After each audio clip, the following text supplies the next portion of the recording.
2500 আৰু 2700 টকাৰ গ্ৰেড পেটো আমি কিয় পাইছিলো?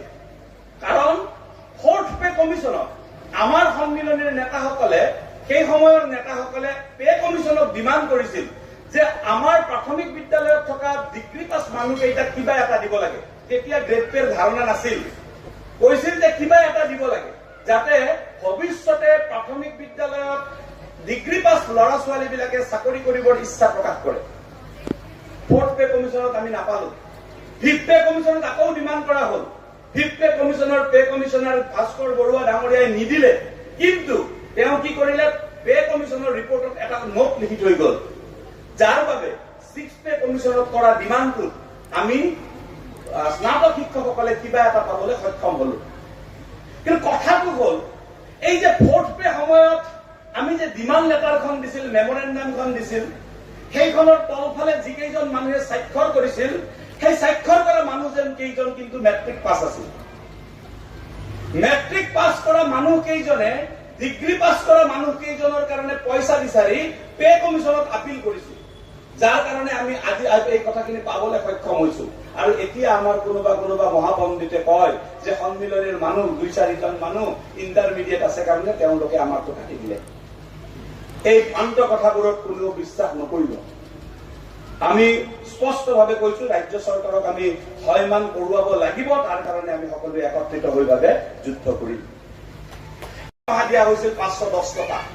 অসম ৰাজ্যিক প্ৰাথমিক শিক্ষক সন্মিলনীয়ে সেই সময়ত জোৰদাৰ আন্দোলন কৰিছিল, আৰু সেই আন্দোলনত সেই সময়ৰ শিক্ষামন্ত্ৰী বৃন্দাবন গোস্বামী ডাঙৰীয়া সৈমান হৈছিল, আৰু দুইটা স্কেল লগ লগাই আমাক 525 টকাৰ স্কেল ধাৰ্য কৰিছিল। সেই সময়ত যদি 525 টকাৰ স্কেলটো আমি নাপালোহেঁতেন, আমি 1185 নাপালোহেঁতেন, 1185 নাপালে 3130 নাপালোহেঁতেন, 3130 নাপালে 5200 নাপালোহেঁতেন, বা 14000 টকা নাপালোহেঁতেন। সেইবাবে আমি প্ৰতিজন প্ৰাথমিক বিদ্যালয়ৰ শিক্ষক আমি কৃতজ্ঞ হৈ থকাটো উচিত। অদূৰ ভৱিষ্যতলৈ যিমান এপইণ্টমেণ্ট হ'ব, সকলোৱে সেই সময়ত কৰা সেই সুবিধাটো আমি ভোগ কৰিব পাৰিম। আমি স্নাতক শিক্ষকসকলে 8700 টকাৰ গ্ৰেড পে পালো। কিছুমান চকু চৰহাই লগ লাগি আমাৰ পৰা কাটি লৈ গ'ল। এটা বদনাম আছে, সন্মিলনীয়ে কাটিছো বুলি। ইয়াতো নিশ্চয় আছে। সন্মিলনীয়ে আমি যুদ্ধ কৰিলো, কেছ কৰিলো, জিকিলো, কিবা হলো, কিন্তু চৰকাৰে এনামালিজ কমিটিৰ জৰিয়তে এইটো বন্ধ কৰি দিলে। আমি চৰকাৰক সন্মান দিয়াবলৈ চেষ্টা কৰিলো।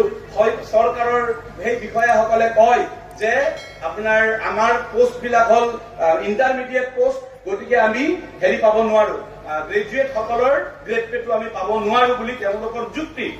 আমি চৰকাৰ হয় ছাৰ বাইদেউসকল, অসম চৰকাৰে নিম্ন প্ৰাথমিক বিদ্যালয়ৰ স্নাতক শিক্ষকসকলক 8700 টকাকৈ গ্ৰেড পে কেইবামাহ দি কৰ্তন কৰি দিছিল, আৰু বৰ্তমান 7400 টকাকৈ গ্ৰেড পে পাই আছে নিম্ন প্ৰাথমিক বিদ্যালয়ৰ স্নাতক শিক্ষকসকলে। আৰু এই গ্ৰেড পে কৰ্তন কৰাক লৈ ৰাজ্যৰ কিছুসংখ্যক শিক্ষকে সদৌ অসম প্ৰাথমিক শিক্ষক সন্মিলনীক দোষাৰোপ কৰা দেখা যায়। সেয়েহে প্ৰাথমিক শিক্ষক সন্মিলনীৰ সম্পাদক প্ৰধান ৰাতুল চন্দ্ৰ গোস্বামী ডাঙৰীয়াই স্নাতক শিক্ষকৰ গ্ৰেড পে কৰ্তন কৰাক লৈ এনেদৰে প্ৰতিক্ৰিয়া প্ৰকাশ কৰিছে। গতিকে ছাৰ বাইদেউসকল, এয়া নিশ্চয় ৰাজ্যৰ শিক্ষক কৰ্মচাৰীসকলৰ বাবে এটা অত্যন্ত গুৰুত্বপূৰ্ণ খবৰ, কিয়নো ৰাজ্যৰ কিছুসংখ্যক শিক্ষকে গ্ৰেড পে কৰ্তন কৰাক লৈ প্ৰাথমিক শিক্ষক সন্মিলনীক দোষাৰোপ কৰে, যাৰ কাৰণে ৰাতুল চন্দ্ৰ গোস্বামী ডাঙৰীয়াই এনেদৰে প্ৰতিক্ৰিয়া প্ৰকাশ কৰিছে। গতিকে ছাৰ বাইদেউসকল, লগৰ বন্ধুবৰ্গক ভিডিঅ'টো শ্বেয়াৰ কৰি আজিৰ এই গুৰুত্বপূৰ্ণ খবৰটো জনাই দিব, আৰু পৰৱৰ্তী সময়ত শিক্ষক কৰ্মচাৰীসকলৰ বিভিন্ন খবৰসমূহ পোনপ্ৰথমে পাবলৈ অনুগ্ৰহ কৰি আমাৰ এই চেনেলটো ছাবস্ক্ৰাইব কৰি ল'ব। ধন্যবাদ।